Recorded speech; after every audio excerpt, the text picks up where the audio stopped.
ঈদে মিলাদুন্নবীর মাহফিল জুন 2001। এখন আমাদের মাহফিলে মিলাদ মাহফিলে আখেরি মোনাজাত হবে।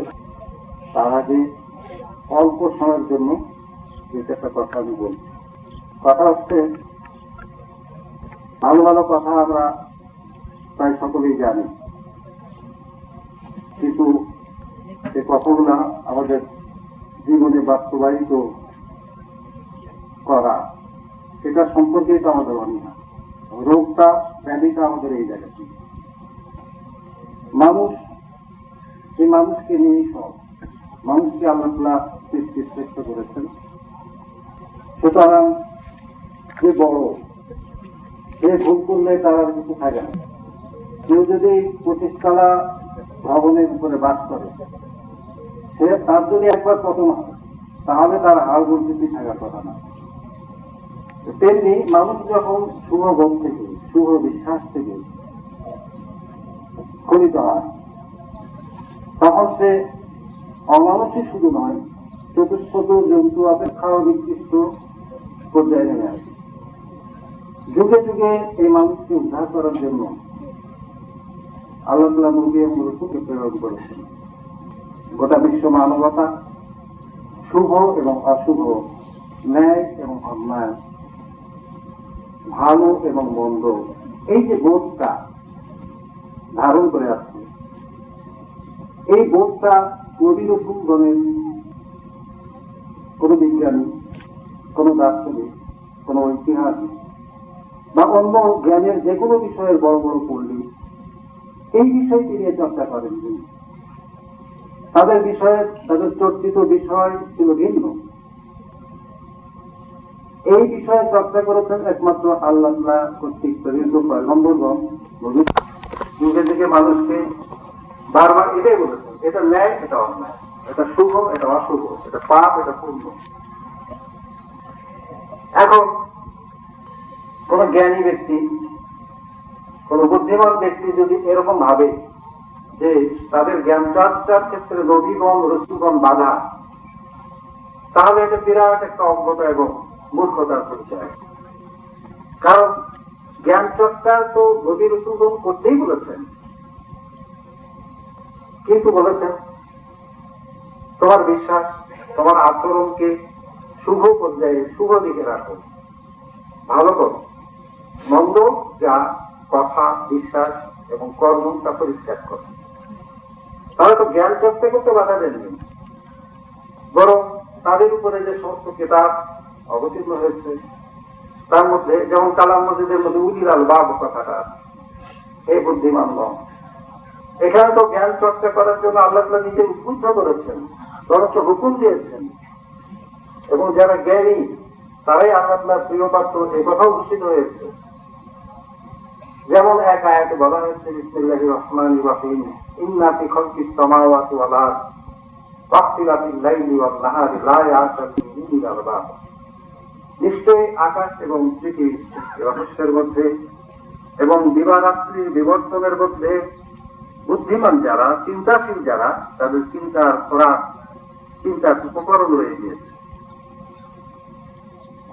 এই চারটি কথার মধ্যে, চারটি শব্দের মধ্যে সমস্ত জ্ঞানকে একীভূত করা হয়েছে। যেমন আকাশ এবং পৃথিবী হচ্ছে স্থান, আর দিবারাত্রির বিবর্তন হচ্ছে সময়। এবং বিজ্ঞান বলুন বা দর্শন আমরা বলি বা যে কোনো জ্ঞানের বিভাগের যে কোনো কথাই বলি না কেন, এই চারটি বিষয়ের মধ্যেই পাবো।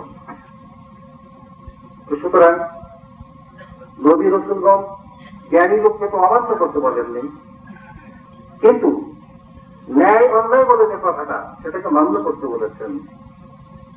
সুতরাং যখন আমরা শুভ এবং অশুভ, ন্যায় এবং অন্যায় এটা যদি না মেনে চলি, তাহলে মানুষের সঙ্গে আর চতুষ্পদ জন্তুর সঙ্গে আর কোনো পার্থক্য থাকে না। তখন আমাদের বিজ্ঞান, দর্শন, যত কিছুই জ্ঞান থাক না কেন, এটার আর কোনো মূল্য থাকে না।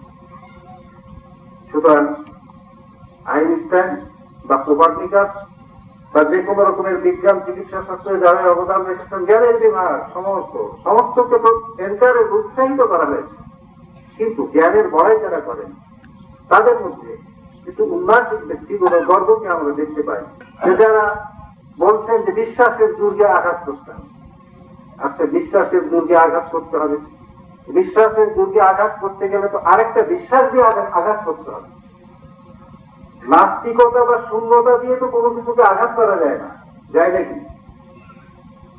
তাহলে আরেকটা বিশ্বাস দিয়ে আঘাত করা মানে ওই বিশ্বাসটা অপবিশ্বাস, অশুভ বিশ্বাস। এই অশুভ এবং শুভ এটার দ্বন্দ্ব তো চিরকাল মানুষের মধ্যে আমাদের মধ্যে চলে গেছে। তো সুতরাং তারা অবিশ্বাসী, এ কথা তো বলা যায় না। অবিশ্বাসী মানে বিশ্বাসহীন কোনো ব্যক্তি হতে পারে না। প্রতিটি মানুষ একটি ব্যক্তি বিশ্বাস নিয়ে চলে এবং তার ভালো এবং মন্দ যে বোধটা আছে, কিছু কাজ ভালো লাগে, কিছু কাজ ভালো লাগে না। এই বোধ অনুযায়ী প্রত্যেক মানুষ তার নিজের জীবনকে পরিচালিত করে। আমরা যে কথাটা বলি যুক্তি দ্বারা মানুষ চলে, কখনই না। ভালো লাগা মন্দ লাগাটা হচ্ছে মানুষের কাছে প্রধান ব্যাপার। এই জন্য যুগে যুগে নবী রাসূল যখন এসেছেন তখন তাদেরকে যার ভালো লেগেছে তারা তাদের উপর ঈমান এনেছেন, যাদের ভালো লাগেনি ঈমান আনে। যেমন ইতিপূর্বে বক্তব্য বলা হয়েছে যে আবু জেহেল, আবু লাহাব তারা জানতেন যে রাসূল পাক সাল্লাল্লাহু আলাইহি ওয়াসাল্লাম সত্য নবী, অথচ বিশ্বাস করতো না, মানে ভালো লাগতো না। ভালো লাগতো না কি কারণে? ভালো লাগতো না যে নেতৃত্ব কর্তৃত্ব এখানে থাকে না। তো সুতরাং এই ভালো লাগা মন্দ লাগা যুক্তি দিয়ে যতই প্রমাণ করা হোক সত্য, তখন তবু মানুষ মানবে না। মানবে না কি জন্য? তার প্রবৃত্তি যদি পরিশুদ্ধ না হয়, সত্যকে স্বীকার করার জন্য মতো প্রবৃত্তি যদি তার না থাকে, প্রিয়া যদি না থাকে, আগ্রহ যদি না থাকে, তবে সে কখনোই সত্যকে স্বীকার করবে না। কিন্তু সত্যের এই আহ্বান, এটা প্রথম আমাদের পিতা প্রথম মানুষ আদম আলাইহিস সালাম থেকে শুরু করে এটা কিয়ামত পর্যন্ত চলতেই থাকে। এই শুভ ও অশুভ বোধ সম্পর্কে মানুষকে সচেতন করার জন্য, জাগ্রত করার জন্য একদল মানুষ সবসময় আহ্বান জানাতে থাকবেন। এটা নবী রাসূলদের কাজ। তারা আহ্বান জানিয়েছেন। শেষ নবী মুহাম্মদ রাসূলুল্লাহ সাল্লাল্লাহু আলাইহি ওয়াসাল্লাম আসার পরে আর নবী আসবেন না, কিন্তু ওনার প্রতিনিধিরা এই কাজ করে যেতে থাকবেন। সুতরাং আমাদের অসুবিধা হচ্ছে কি, যারা সমাজে আমরা ধর্ম এবং অধর্ম নিয়ে, বিশ্বাস এবং অবিশ্বাস নিয়ে যে দ্বন্দ্ব আমরা দেখতে পাই, তাতে আমরা দেখি যে দুই দলই উগ্রবাদী সম্প্রদায়।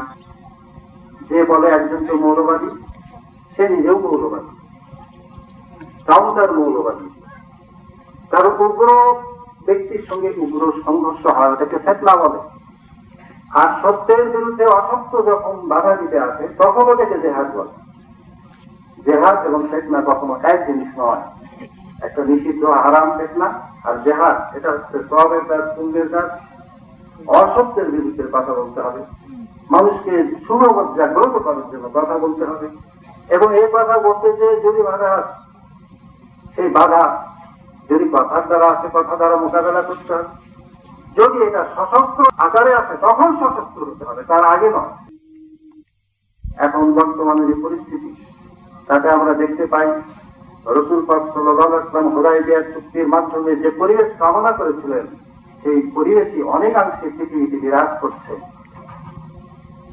রাসূল পাক সাল্লাল্লাহু আলাইহি ওয়াসাল্লামের এই হুদায়বিয়া চুক্তিকে আল্লাহ তাআলা প্রকৃত বিজয় বলেছেন, প্রকাশ্য বিজয় বলেছেন। কালাম মজিদের মধ্যে উল্লেখ করেছেন, ইন্না ফাতাহনা লাকা ফাতাহাম মুবিনা, নিশ্চয় আমি আপনাকে প্রকাশ্য বিজয় দান করেছি। বদর, উহুদ, হুনাইন, বিভিন্ন জেহাদ রাসূল পাক সাল্লাল্লাহু আলাইহি ওয়াসাল্লাম করেছেন।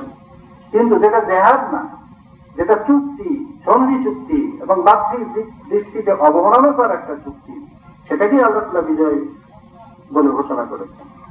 এর কারণ হচ্ছে আমাদের মধ্যে যদি প্রকৃত বিশ্বাস থাকে, যদি শুভ বোধ থাকে, যদি ঔদার্য থাকে, মহানুভবতা থাকে, যদি ভালোবাসা, তবে এই সকল অস্ত্রের মোকাবেলা করার সাধ্য কারণে ইসলাম পৃথিবীতে প্রচারিত হয়েছে। এই সমস্ত গুণাবলীর কারণে, বল প্রয়োগের কারণে নয়। আর বল প্রয়োগ নিষিদ্ধ একথা কোরআন মজিদে ঘোষণাই করে দেওয়া হয়েছে। বলা হয়েছে বিসমিল্লাহির রহমানির রহিম লা ইকরাহা ফিদ্দীন। দিনের ব্যাপারে, ধর্মের ব্যাপারে কোনো জবরদস্তি নেই এবং জবরদস্তি করার প্রয়োজন হয় না। সারা পৃথিবীতে যে কোনো জায়গায় মুসলমানরা যে কথা বলতে পারে, পৃথিবীর বিভিন্ন জায়গায়, যেমন খ্রিস্টান ধর্মের ক্যাথলিকদের যে কেন্দ্র, যে ভ্যাটিকান থেকে, সেখানেও দেখা যাচ্ছে যে মুসলমানরা মসজিদ তুলছে, সেখানে মিনার হচ্ছে, নামাজ হচ্ছে।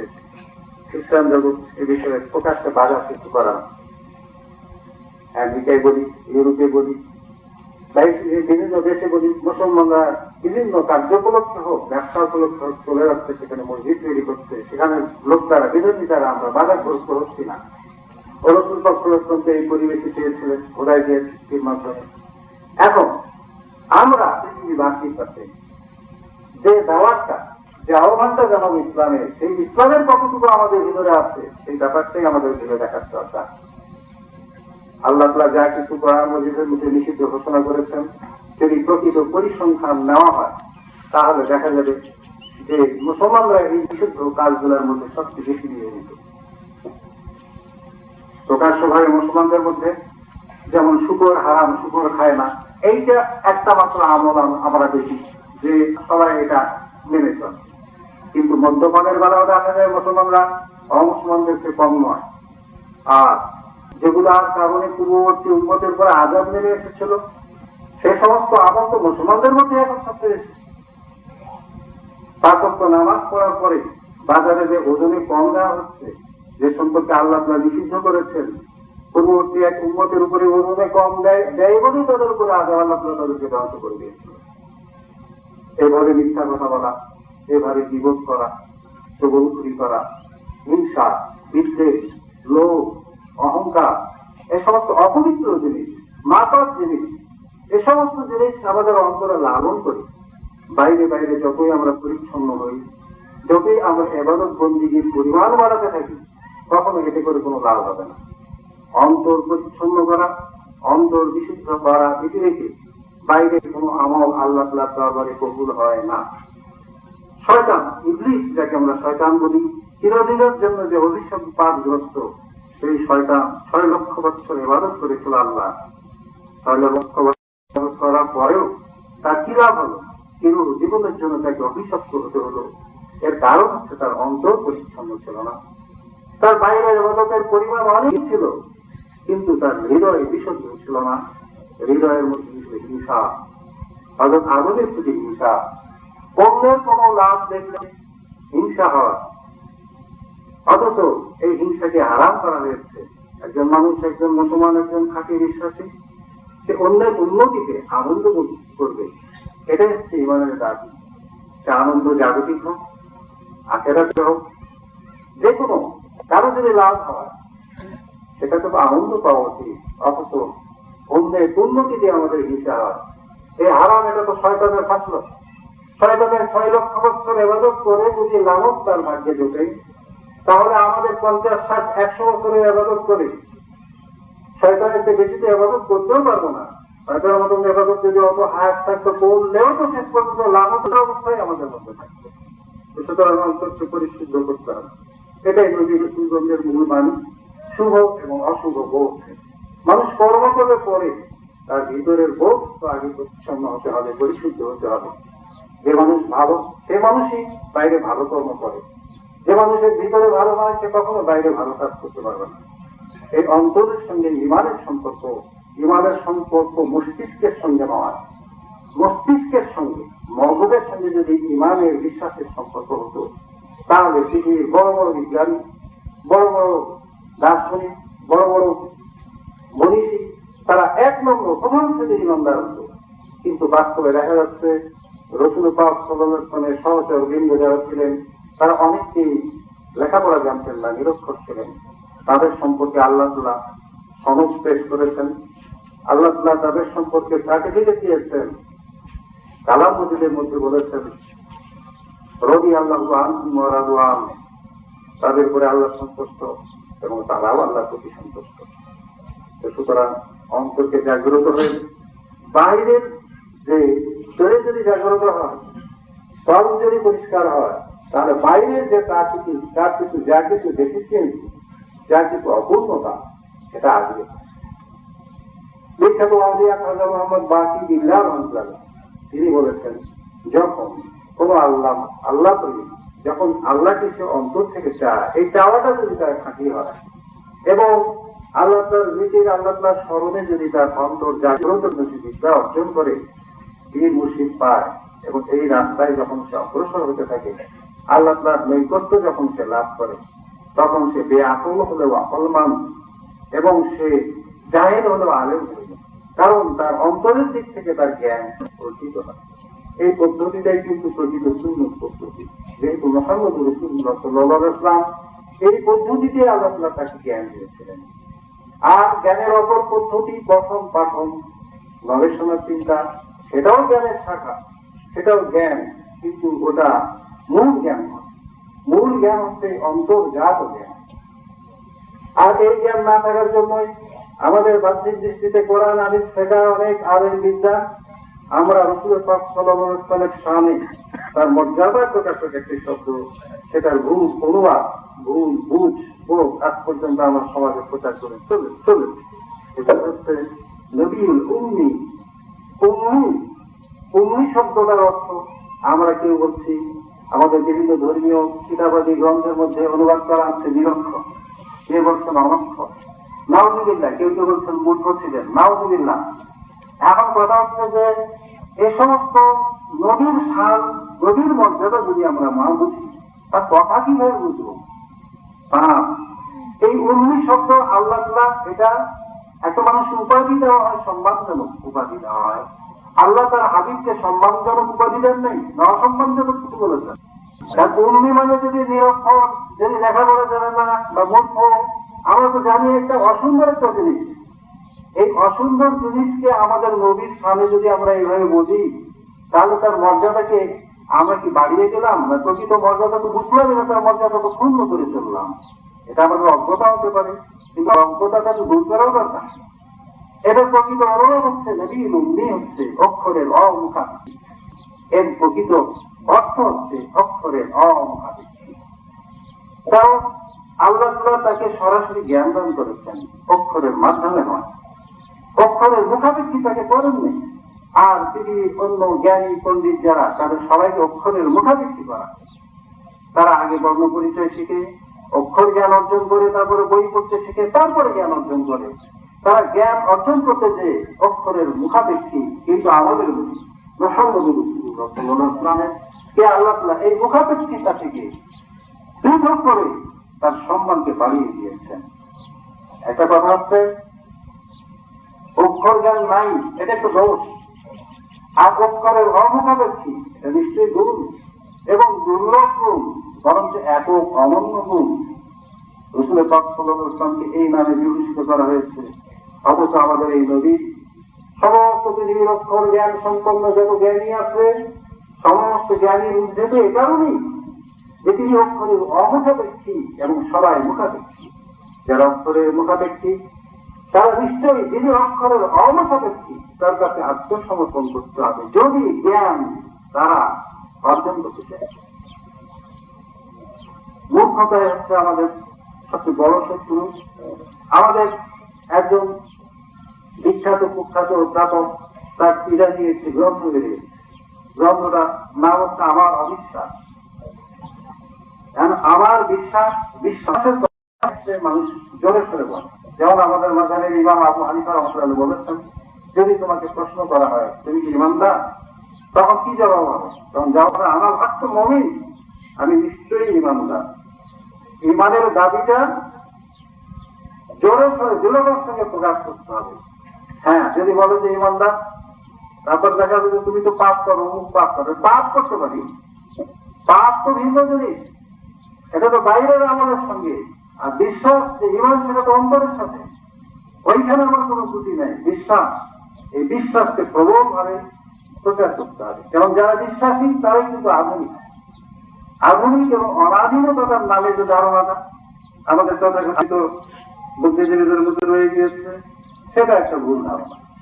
তো তারা একটু বিষয়টা চলিয়ে দেখতে বুঝতো যে অবিশ্বাস হচ্ছে অনাধুনিক এবং বিশ্বাসী হচ্ছে আধুনিক। কারণ শয়তানকে আল্লাহ তাআলা আদম আলাইহিস সালামের পূর্বে সৃষ্টি করেছিলেন। সেই শয়তান হচ্ছে অবিশ্বাসী কাফের। আর আদম আলাইহিস সালামকে সৃষ্টি করছেন অনেক পরে, লক্ষ লক্ষ বছর পরে। তাকে আল্লাহ তাআলা বিশ্বাসী করেছেন। যেটা পরে আসবে সেটা আধুনিক, না যেটা আগের অতীত আধুনিক হয় না বর্তমান আধুনিক হয়? বলেন বর্তমান আধুনিক। 5-10 হয়, সেটাই তো আধুনিক হবে। হযরত আদম আলাইহিস সালাম পরে এলেন বিশ্বাস নিয়ে, নবুয়ত নিয়ে, খেলাফত নিয়ে, নিশ্চয়ই এটাই আধুনিক। এখন কেউ যদি নিজেকে আধুনিক শাস্ত্রে যে যদি বলে আমার অবিশ্বাসকে জোরে সোরে প্রকাশ করে, তার মানে সেই অনাধুনিকতা, কুপনন্দিকতা, প্রাচীনপন্থী যেটাকে পরিত্যক্ত করা হয়েছে, পরিত্যাগ করা হয়েছে, সেই জিনিসকে সে আবার সেই আবর্তনাটা সে সমাজে নিয়ে আসতে চায়। তার এই অশুভ প্রচেষ্টা এবং তার মতন যারা অশুভ চিন্তা করেন তাদের প্রচেষ্টা কখনো সফল হবে না। আর তাদেরকে মোকাবেলা করতে যে যারা আমাদের ইসলামের নামে চিৎকার করে গজারের লাঠি নিয়ে রাস্তায় রাস্তায় ঘোরেন, তাদেরও দূরভিসন্ধি, এটাও সফল হবে না। মানুষ স্বাভাবিকভাবে স্বতঃস্ফূর্ত ভাবে এদেশের মানুষ যে সুফি আউলিয়া দরবেশের কাছ থেকে বিশ্বাস গ্রহণ করেছে, সেই বিশ্বাসের উপরেই অটল আছে। এই দুই দল পরস্পর নিজেরা ঝগড়া বিবাদ করে এই দেশের সাধারণ মানুষকে, সরল বিশ্বাসী মানুষকে নিজেদের দলে মেলাতে চায়, তারা জিতবে না।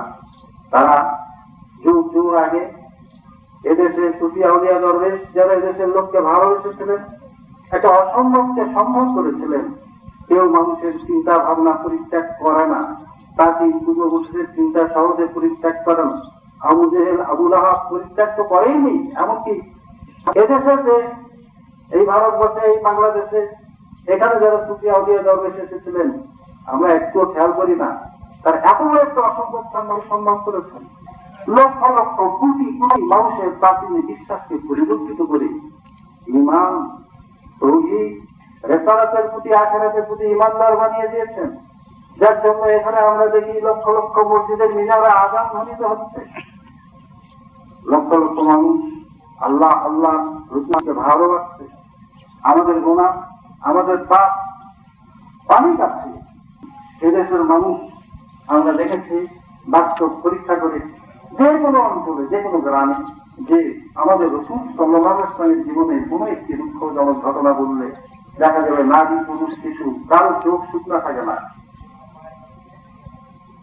তাদের ফাতেমাতুজ জোহরা রাদিয়াল্লাহু আনহা অথবা কোনো সাহাবী যারা দিনের জন্য যে ত্যাগ স্বীকার করেছেন, তার কাহিনী যদি আমরা বলি, সে মানুষ যতই পাপী হোক তার চোখ অশ্রুতে ভিজে যায়।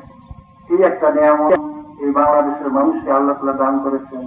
পৃথিবীর অন্যান্য মুসলিম দেশে আমরা যারা অনেকে গিয়েছেন হয়তো লক্ষ্য করে থাকবেন, আমি তো দেখেছি এই আবেগ, এই ভালোবাসা, এই ভালোবাসার কারণে আমাদের হয়তো শত সহস্র অসংখ্য পাপ মুছে গেছে। এই ভালোবাসাকে লালন করতে হবে। আর এই ভালোবাসার পক্ষে যারা কথা বলেছেন, এই ভালোবাসা দিয়েই যারা এই মানুষের ধর্মীয় বিশ্বাসকে, বাতিল বিশ্বাসকে শুদ্ধ বিশ্বাসে, সত্য বিশ্বাসে পরিণত করেছেন, সেই সুফি আউলিয়া পীর দরবেশরাই হচ্ছেন ইসলামের পথে প্রকৃত পথিক। আমরা যদি তাদেরকে বাদ দিয়ে অন্য যে কোনো উপায়ে ইসলামের মর্যাদা বৃদ্ধি করার জন্য চেষ্টা করে থাকি, সেটা হবে ভুল। যদি তথাকথিত মৌলবাদের নামে অথবা তাদের বিরোধিতা যারা করছেন, তারা যতই অপপ্রচেষ্টা করে থাকুক না কেন, এতে সমাজে শুধু অশান্তি সৃষ্টি হবে, নেতৃত্ব মানতে হবে সুফি আউলিয়া দরবেশগণের। এটা যদি আমরা না করি, এর থেকে যদি বিমুখ হই, তখন অধিকাংশ মানুষ যখন একটা অন্যায় কাজের মধ্যে একত্রিত হয়ে যায়, তখন আল্লাহ তাআলা তার পক্ষেই ফয়সালা দেন। আল্লাহ তাআলা জোর করে হেদায়েত করেন না, কারণ মানুষের ইবাদতের মুখাপেক্ষী আল্লাহ তাআলা নন। সমস্ত পৃথিবীর সকল মানুষ যদি আল্লাহর ইবাদতে সারাক্ষণ নিয়োজিত থাকে, এটাও আল্লাহ তাআলার সম্মান যেমন এক চুল পরিমাণ বাড়বে না, তেমনি পৃথিবীর সকল মানুষ যদি সারাক্ষণ কুফরি কর্ম, অন্যায় কর্মে লিপ্ত থাকে, সবাই যদি কাফের হয়ে যায়, তাতেও আল্লাহ তাআলার সম্মানে কোনো ক্ষতি হবে না। আমাদেরকে আল্লাহ ইবাদত করেছেন, এটা হচ্ছে ইবাদত করার জন্য নির্দেশ দিয়েছেন, এটা হচ্ছে আমাদের প্রতি আল্লাহ তাআলার দয়া রহমত, যাতে ইবাদত করি। আল্লাহ রসুলদের রসুল তাকে মান্য করে আল্লাহর পথে এসে আমরা উপকৃত হই। আমরা যেন আল্লাহ তাআলার অসন্তোষ এবং আল্লাহ তাআলার আযাব থেকে রক্ষা পাই, এটা আল্লাহ তাআলা দয়া করে আমাদেরকে হুকুম দিয়েছেন আমাদেরই উপকারের জন্য। আল্লাহ তার নিজের সৃষ্টি সম্পর্কে তিনি চির অমুখাপেক্ষী। সৃষ্টির প্রশংসা এবং নিন্দা আল্লাহ তাআলা ওয়াজিবুল মুলক, যে আল্লাহ তাআলার অস্তিত্বের যে বৃত্ত অক্ষয় অব্যয় আনুরূপবিহীন বেমেসাল, সেই বৃত্তের মধ্যে প্রবেশ করে না। এটা আমাদের মধ্যেই থাকে। আমাদের সামনে জন্য টেলিভিশন সেটের মধ্যে যদি আমরা দেখি যে যুদ্ধ হচ্ছে, এই যুদ্ধের গোলাগুলি ওই টেলিভিশনের পর্দার মধ্যেই সীমাবদ্ধ থাকে। এর গোলাগুলি এক হাত দূরের দর্শকের গায়ে কখনো লাগে না। তেমনি সৃষ্টির ভালো এবং মন্দ, এটা দ্বারা আল্লাহ তাআলার কোন উপকারও যেমন সাধিত হয় না, আল্লাহ তাআলার কোন ক্ষতিও হয় না। হ্যাঁ, একটি মাত্র উপায়ে আল্লাহ তাআলার সঙ্গে সম্পর্ক স্থাপন করা যায়, সেটা কি ইমান, বিশ্বাস, যেটা অদৃশ্য। এবং অদৃশ্যের উপরে বিশ্বাস আনতেই বলেছেন নবী রাসূলগণ, ইউমিনুনা বিল গায়ব, গায়বের উপরে বিশ্বাস।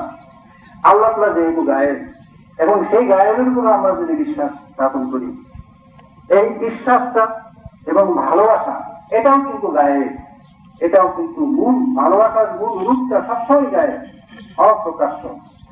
একমাত্র এইটা ঈমান এবং বিশ্বাস এবং ভালোবাসার সূত্রে আল্লাহ তাআলার সঙ্গে সম্পর্ক স্থাপন করা সম্ভব। তবু আল্লাহ তাআলা মানুষের এই ভালোবাসার মুখাপেক্ষী নন, কিন্তু এই ভালোবাসা দ্বারা আল্লাহ তাআলার সঙ্গে সম্পর্ক স্থাপন করলে আল্লাহ তাআলা ভালোবাসা এমনই একটা জিনিস, এমনই একটা নিয়ামত আল্লাহ তাআলা, যে ভালোবাসার জঙ্গি যখন মানুষ আল্লাহকে ভালোবাসে তখন আল্লাহ মানুষকে ভালোবাসেন।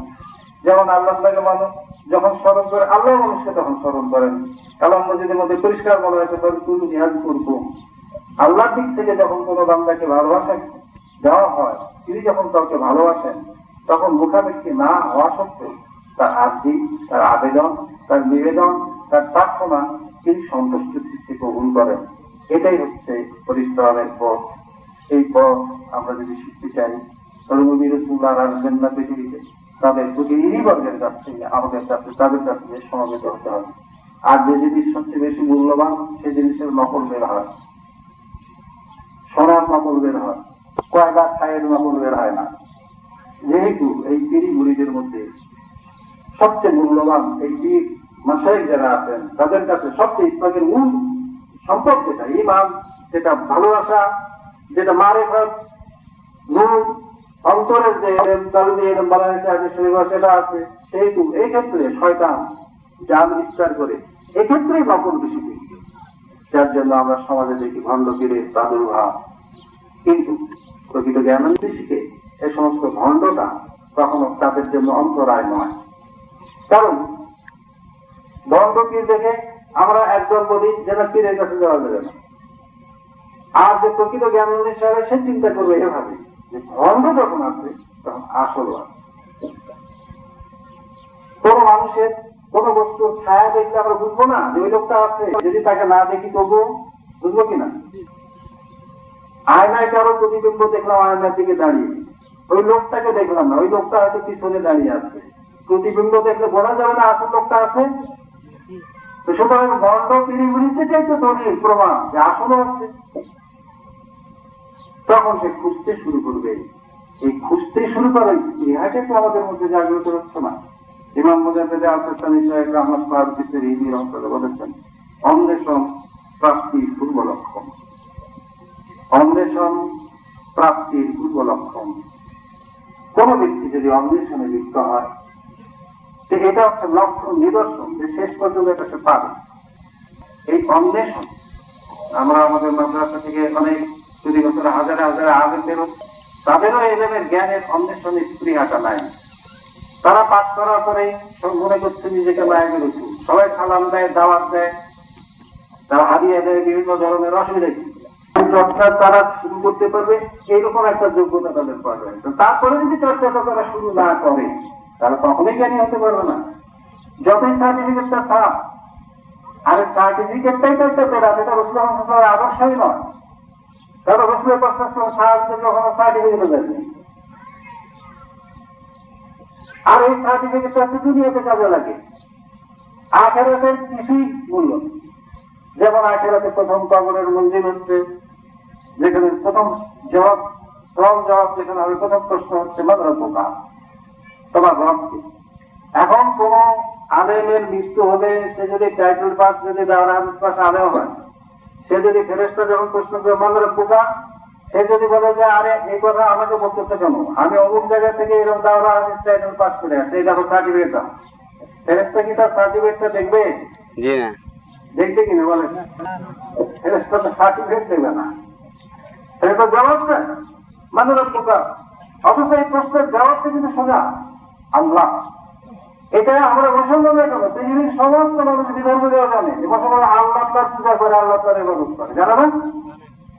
এখন মনে করেন আমাদের বিধর্মী প্রতিবেশী খ্রিস্টান ইহুদি যারা প্রতিবেশী আছে, তারা জানলা আল্লাহ, এই মারার পরে যখন কবরে প্রশ্ন হলো মানরা পোকা, সে তখন চট করে এই কথা বলে যে আরে দুনিয়াতে যা করেছি করেছি, জবাবটা তো সোজা।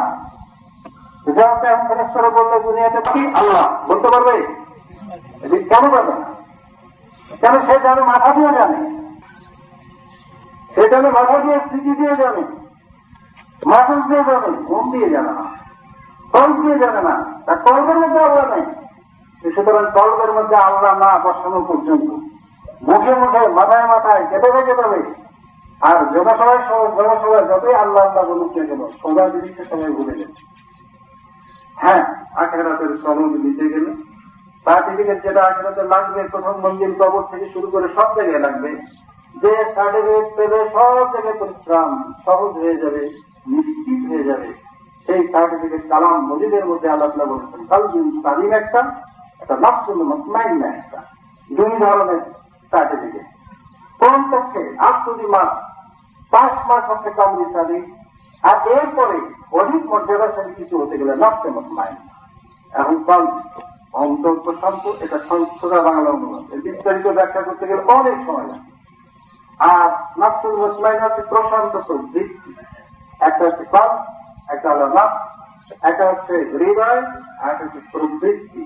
এই দুটাকে পরিশুদ্ধ করে যে এই সার্টিফিকেটটা দিয়ে যেতে পারবে, সে সব জায়গায় কামিয়াব সফল হয়ে, এবং এই দুই সার্টিফিকেট সফল, সেটা নবী রাসূলদের দরবারে এই সার্টিফিকেট, এই সনদটাই সাহাবায়ে রাদিয়াল্লাহু লাভ করেছিলেন। তার পরবর্তী থেকে, তার পরবর্তীতে যারা এই সার্টিফিকেট দিতে চান, তারা তার খলিফা এইভাবে এ পর্যন্ত যারা এই সিলসিলার মধ্যে যারা এসেছেন, তাদের সহমতে যেতে হবে, তাদের সহমতে থেকে এই সার্টিফিকেটটা পাওয়া যাবে। এর কিন্তু কোনো বিকল্প আর কিছু নেই। যে মৌসুমে যে ফুল ফোটে, যে মৌসুমে যে ফল গাছে উৎপন্ন হয়, যেমন এখন আমের মৌসুম, এখন গাছের যে আমগুলো হয়েছে, এখনকার সময় আমরা যারা পৃথিবীতে জীবিত আছি, তাদের গত মৌসুমে যারা ছিল বা আমাদের আগের প্রজন্মে যারা ছিলেন, তারা তো এই আমের ফল যেমন খেতে পারেন না, এই আম যেমন খেতে পারবেন না, তারা সম্ভব নয়। তিনি আমাদেরও বিগত মৌসুমের যে সমস্ত আম, যখন আমাদের জন্মই হয়নি, ওটাও আমাদের খাওয়ার অধিকারও নেই, যোগ্যতা নেই, ক্ষমতা নেই, ওটা সম্ভব নয়। সুতরাং ইসলাম বুঝতে গেলে রাসূল পাক সাল্লাল্লাহু আলাইহি ওয়াসাল্লামের প্রতিনিধি যারা কন্টেম্পোরারি, যারা পৃথিবীতে বর্তমান আছে, তাদের কাছে তাদের দিকে এই মৌসুমী ফল। সুতরাং ইসলাম বুঝতে গেলে, জানতে গেলে, আস্বাদন করতে গেলে, প্রকৃত ইসলামের পাবন হতে গেলে, দুনিয়া আখিরাতের সাফল্য, মহাসাফল্য, মহাকল্যাণ লাভ করতে গেলে রাসূল পাক সাল্লাল্লাহু আলাইহি ওয়াসাল্লামের সমস্ত প্রতিনিধিবর্গ খুঁজে দিতে হবে। সাথে সাথে ভণ্ডকে দেখে আসলকে পরিত্যাগ করা যাবে না। কোন মানুষের মাথা ব্যথা যদি হয়, তার চিকিৎসা তো এটা হতে পারে না যে মাথাটা কেটে ফেলো, কারণ যুক্তি অনুযায়ী সোজা মাথা কেটে ফেললে মাথা যখন থাকবে না তখন ব্যথাও থাকবে না, কিন্তু এটা কি কোনো চিকিৎসা হলো? সুতরাং এই মূল্যবান দিন যেখানে ইমানের নতুন সম্পদ আছে, সেই পীড়িগুলিদের ক্ষেত্রে অন্তরের আবির্ভাব অতিরিক্ত বেশি, এই কারণে যে ইমানটা এই মূল্যবান জিনিসটা যাতে মানুষ না পায়, তার ডানে পায়ে সামনে পিছনে চারিদিকে জাল নিচে ভান্ডারের জাল, এই ভান্ডারের জালকে যদি আমরা না করতে পারি, তো বুঝতে হবে শয়তানের জ্ঞান আমাদের ছেলে, জ্ঞানে শয়তানকে পরাজিত করতে হবে, কুপ্রবৃত্তিকে জ্ঞান দ্বারা পরাজিত করতে হবে। আজ এই জ্ঞান পেতে গেলে, এই জ্ঞান জীবন প্রকৃত বিশ্বাস পেতে গেলে রসুল পাক সাল্লাল্লাহু আলাইহি ওয়াসাল্লাম যারা প্রতিনিধি রুহানি প্রতিনিধি, যারা খাঁটি পীর মাশায়েখ, যারা আমাদের এই উপমহাদেশের মানুষের শত শত বছর আগে দেশের মানুষের সভ্যতা, বিশ্বাসের সভ্যতা সঙ্গে পরিচিত করিয়ে দিয়েছেন, শিরক মূর্তি পূজার সভ্যতা থেকে যারা আমাদেরকে পরিত্রাণ দিয়েছেন, সেই আউলিয়া কেরামদের সিলসিলার লোকদেরকে খুঁজে বেড়াতে হবে। এর কোনো বিকল্প কিছু নেই। বক্তব্য এখানে সংক্ষেপ করতে চাচ্ছি, কারণ দুপুরবেলা। আর আশা রেখে এতটুকুতেই, আর এক কথায়, এক বৈঠকে, এক সভায় আমরা সকল কিছু বুঝে উঠতে পারবো তাও, কিন্তু ওই একটি কথা, অন্বেষণ প্রাপ্তি পূর্ব লক্ষণ, আমাদের ইমাম মুজাদ্দিদ রাহিমাহুল্লাহর কথা, সেই অন্বেষণের মধ্যে আমরা যদি লিপ্ত হয়ে করতে পারি, যদি খুঁজি, তাহলে নিশ্চয়ই আমরা পাবো। তার ঠিক এলেন থেকে আমাদের অধিকাংশ আলেমদের যে জিজ্ঞাসা হয়েছে, তারা মাদ্রাসা থেকে পাস করার পরে তারা মনে করছে যে না, আর কোনো জ্ঞানের কোনো কিছু নেই, আমরা এগুলো আলেম। অথচ তারা কিন্তু ছিল তালেবে মাওলা, তালেবে এলেম। তালেবে এলেম মানে যে এলেম অন্বেষণকার। কিন্তু এলেম অন্বেষণ শেষ করার পরে মনে করলাম সার্টিফিকেট তাদের পূর্ণ এবং পরিণত সার্টিফিকেট, কিন্তু ওটা হলো তারা ততক্ষণ পর্যন্ত ছিল তালেবে এলেম, এলেম জ্ঞান অন্বেষণ দেয়। কিন্তু পরের যে অধ্যায়টা, যেটা মূল অধ্যায়, জ্ঞান অর্জন করা হয়েছে যে উদ্দেশ্যে, জীবন ধারণ করেছে আমরা যে উদ্দেশ্যে, মানব জীবন এত বড় মূল্যবান নিয়ামত আল্লাহর কাছে পেয়েছে যে উদ্দেশ্যে, সেটা হচ্ছে তালেবে মাওলা হওয়া। মাওলা প্রভু প্রতিপালক, যিনি জ্ঞান দিয়েছেন, যিনি আমাদেরকে জীবন দিয়েছেন, যিনি আমাদেরকে আত্মীয় স্বজন, বন্ধু পরিজন, আত্মীয় সঙ্গে এত মানুষের ভালোবাসা দিয়েছেন, যিনি আমাদেরকে রিজিক দিয়েছেন, যিনি অন্তর্যামী, যিনি আমাদের অন্তরে কি হয়েছিল, কি হচ্ছে, কি হবে, সমস্ত কিছু জানেন, সেই আল্লাহ তাআলার অন্বেষণ এটা হবে না, তাহলে জ্ঞান চর্চার মূল উদ্দেশ্যটা তো ব্যর্থ হয়ে গেল। সুতরাং তালেবে মাওলা যারা, তাদেরকেও আমরা আহ্বান জানাই, তালেবে এলেম যারা, তাদেরকেও আমরা আহ্বান জানাই, তালেবে মাওলা। আর যারা আমরা মাদ্রাসায় পড়ি নাই, কোনো অসুবিধা নাই। প্রকৃত জ্ঞান আল্লাহ তাআলা কাকে কখন দান করেন তো বোঝাও মুশকিল আছে। তারা ভাইকেরাম রাদিয়াল্লাহু আনহুদের দৃষ্টান্ত, তারা তো লেখাপড়ায় জানতেন না, তা সত্ত্বেও সবচেয়ে শ্রেষ্ঠ যে আমার কোরআনের জ্ঞান তাদেরকে আল্লাহ তাআলা দান করেন। সুতরাং আমরা আল্লাহকে চাই কিনা, এটা নিজেকে নিজে প্রশ্ন করতে হবে। কেউ কারো হিসাব দিতে হবে না। কেন আমরা একজনকে আরেকজনের হিসাব দেব? কেন আরেকজনকে বলবো যে তুমি ফতোয়া ঘাটতে থাকো? কেন নিজের হিসাব নিজে নেন? এই জন্যই সুফিয়ানে কেরাম, আউলিয়া কেরাম বলেন যে হিসাব যখন হবে তার আগে তুমি নিজের হিসাবটা নিয়ে নাও, যাতে তুমি হিসাব দিতে পারবে কিনা। দেখো তুমি কালকে স্বাধীন অর্জন করতে পারলে কিনা, নাফসকে মুতমাইন্না করতে পারলে কিনা। যদি না পারো তাহলে তোমার দিন দুনিয়ার সমস্ত কিছু অসফল। দেখ, আল্লাহ তাআলা আমাদেরকে সবাইকে প্রকৃত চেতনা, প্রকৃত বেদনা, প্রকৃত জ্ঞান দান করুন।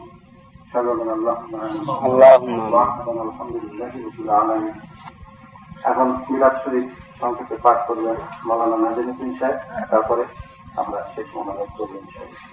ما كان محمد أبا أحد من رجالكم ولكن رسول الله وخاتم النبيين وكان الله بكل شيء عليما إن الله وملائكته يصلون على النبي يا أيها الذين آمنوا صلوا عليه وسلموا تسليما اللهم صل على سيدنا مولانا محمد وعلى آل سيدنا مولانا محمد اللهم صل على سيدنا مولانا محمد وعلى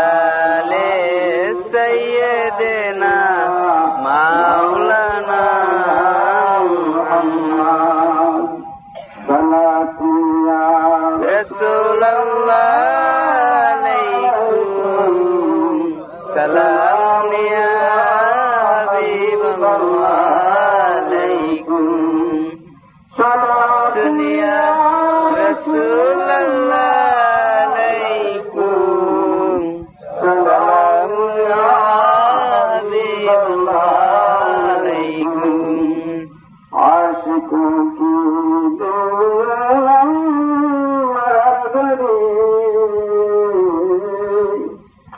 عاشقوں کی دل مردری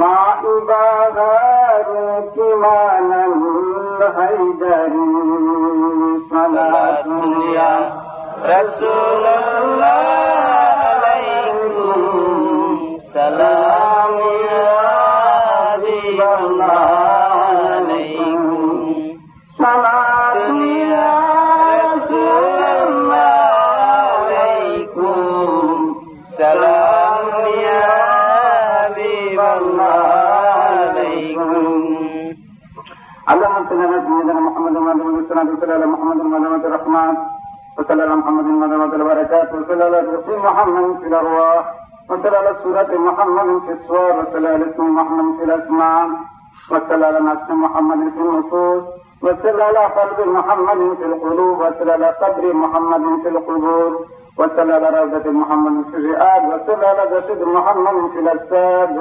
وصلى على تربة محمد في التراب وصلى على خير خلقه سيدنا محمد وعلى آله وأصحابه وأزواجه وذريته وأهل بيته وأحبابه أجمعين برحمتك يا أرحم الراحمين صلى الله على محمد صلى الله عليه وسلم صلى الله على محمد صلى الله عليه وسلم يا السيد سلام عليك يا رسول سلام عليك يا حبيب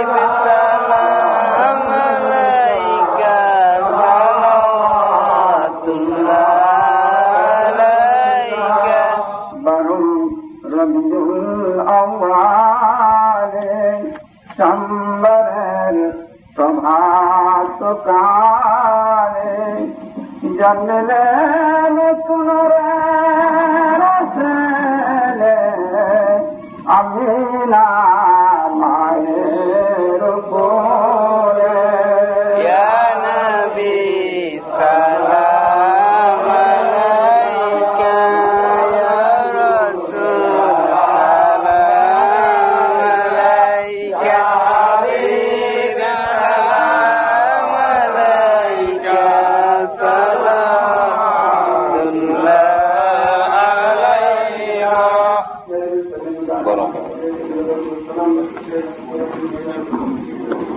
ولولا بكماله كشف الدجى بكماله كشف الدجى بجماله حسنت جميع صالح صلوا عليه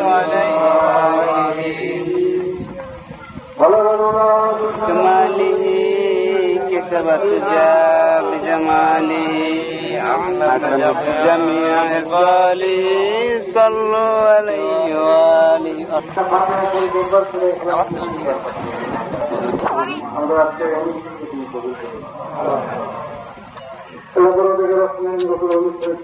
করার জন্য যে কালাম পাঠ প্রথম করা হচ্ছে এবং যা কিছু আমরা দিনে আলোচনা করেছি কালাম পাঠ থেকে জবাব করেছি শুনেছি রিলাক্স করেছি করার আয়োজন করা হচ্ছে আমাদের সমস্ত আয়োজন সমস্ত কিছুকে তিনি কবুল করে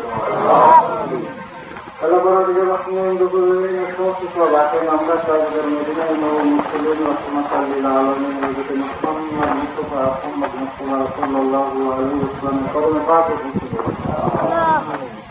তাকে যারা ভালোবাসেন এবং তিনি তাদেরকে প্রত্যেকের ভালোবাসেন সম্মানিত মোমেন মুসলমান পুরুষ রমণী সারা পৃথিবী কবরবাসী প্রত্যেকের কবরের সব কিছু আমি আল্লাহ করা তোমার যা আগে মোহাম্মদ রসুলের স্মরণে আমরা একত্রিত হয়েছি। তুমি জানো আমাদের কাজ কি প্রয়োজন, আমরা তো সর্ববিষয়ে তোমার মতো। তুমি জানো আমাদের কাজ কি প্রয়োজন, আমাদের প্রয়োজন সময় তুমি পূর্ণ করে দাও, আমাদের অসুবিধার সময় তুমি দূর করে দাও, আর আমাদেরকে জ্ঞান দাও, আমাদেরকে প্রকৃত বিশ্বাস দাও, পরিশুদ্ধ অন্তঃকরণ দাও, মহানুভবতা দাও, উদারতা দাও। ইসলামের অভ্যন্তরীণ সকল সম্পদ সমূহ তিনি আমাদেরকে দান করো। আল্লাহ ইসলামের অভ্যন্তরীণ এবং বাহ্যিক সকল সম্পদ তিনি আমাদেরকে দান করো। দুনিয়া এবং আখিরাতের কল্যাণ সমূহ তিনি আমাদেরকে দান করো। আর মুহাম্মদ রাসূলুল্লাহ সাল্লাল্লাহু আলাইহি ওয়াসাল্লামের এই ধর্ম, এই ইসলাম এই দেশে দেশে বিদেশে সমস্ত দেশে প্রতিষ্ঠা করার তৌফিক তিনি আমাদেরকে দান করো। আমি আল্লাহ করা দেখে রসুলের গফুর রহিম। আর তুমি কল্যাণ দান করো সমস্ত বিশ্ববাসীকে তোমার হাবিব মুহাম্মদ রাসূলুল্লাহ সাল্লাল্লাহু আলাইহি ওয়াসাল্লামের উম্মত। এই উম্মতের মধ্যে যারা উম্মতের ইবাদত, যেমন আমরা আমাদেরকে শরীয়তের মানুষের পূর্ণ সৌন্দর্য তুমি দান করো। আর উম্মতের দাওয়াত যারা এখন ঈমান আনে তাদেরকে ঈমান দান করো, হেদায়েত দান করো। তাদেরকে শরীয়তের এবং মারিফতের নিয়ামত তাদেরকেও তুমি দান করো। এভাবে আমাদেরকে সকলকে তুমি কল্যাণায়িত করো। আমাদের গাছে যখন তোমার বন্দীকে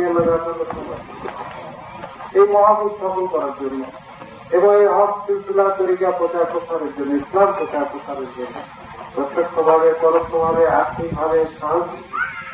আর্থিকভাবে শারীরিকভাবে যে যেভাবে সহযোগিতা করেছেন, করে চলেছেন, করবেন, নিয়োগ করেছেন, সবাইকে তুমি জানো। আল্লাহ সবাইকে তুমি তোমার পক্ষ থেকে উত্তম বিনিময় নিশ্চিত করো। সবাইকে দিন দুনিয়ার কল্যাণ দান করো। তারা হাজত সময় পূরণ করে দাও, অসুবিধার সময় দূর করে দাও। আমাদের গাছটা যখন তোমার বন্দীকে দিতে مقلب القلوب ثبت قلوبنا على دينك يا مقلب القلوب ثبت قلوبنا على دينك ये नहीं मुश्किल हम लोग से भी गिरे गए तेरी हम लोग पर रहमत मस्तफा तुम्हारी सपने से जा सकूं कभी हम हमारा गयानी रब्बी जितनी की गुमार रब्बी जितनी की गुमार रब्बी जितनी की गुमार और अभी जब अपने लोगों को যারা দোয়া প্রশস্ত করেছেন তাদের সবারই জন্য তোমার সবাই সুপারিশ করছি, তুমি তাদের সকলের নেক মস্তিষ্ক পূর্ণ করো। আমিন আমিন আল্লাহুম্মা আমিন। লাহি বাহাতে বনি ফাতিমা ইবার কওলে ইমাকুনি ফাতিমা লাহি বাহাতে বনি ফাতিমা ইবার কওলে ইমাকুনি ফাতিমা লাহি বাহাতে বনি ফাতিমা ইবার কওলে ইমাকুনি ফাতিমা আমিন আল্লাহুম্মা আমিন। সুবহান রাব্বিকা রাব্বিল ইজ্জাতি আম্মা ইয়াসিফুন সালামুন আলাল মুরসালিন والحمد لله رب العالمين صلى الله تعالى على سيدنا محمد وعلى آله وصحبه وذريته وأهل بيته وأصحابه أجمعين برحمتك يا أرحم الراحمين.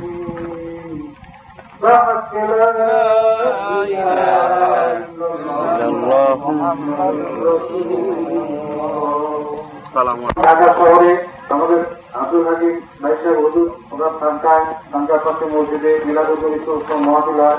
পুরোপুরি এটা হবে আগামী সোমবার মার্কেট থেকে এসা পর্যন্ত আলোচনা অনুষ্ঠান অনুষ্ঠিত হবে। যারা যারা সেখানে সোমবারে যাবেন। আর এখন আপনারা পুজো করতে লাইন ধরে থেকে